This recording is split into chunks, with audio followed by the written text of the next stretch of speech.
আজ মাননীয় প্রধান উপদেষ্টার সভাপতিত্বে রাষ্ট্রীয় অতিথি ভবন যমুনায় উপদেষ্টা পরিষদের একটি বিশেষ বৈঠক অনুষ্ঠিত হয়েছে। এই সভায় তিনবারের সাবেক প্রধানমন্ত্রী, সাবেক রাষ্ট্রপতির স্ত্রী ও বিএনপির চেয়ারপারসন বেগম খালেদা জিয়ার আশু রোগ মুক্তি কামনা করে দোয়া ও প্রার্থনা করা হয় এবং জাতির কাছে তার জন্য দোয়া ও প্রার্থনার আহ্বান জানানো হয়। রোজকার সাধারণ খাবার এখন হবে অসাধারণ। প্রাণ স্বাদের মশলা, স্বাদ বাড়ায়, ঘ্রাণ ছড়ায়।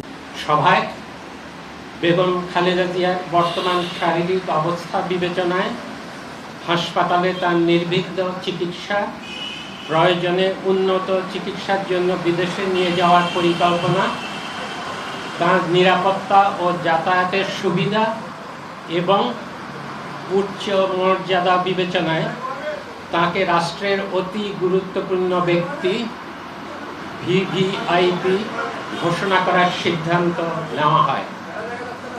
এই সিদ্ধান্ত অবিলম্বে কার্যকরের জন্য সংশ্লিষ্ট সকল সংস্থাকে নির্দেশনা প্রদান করা হয়।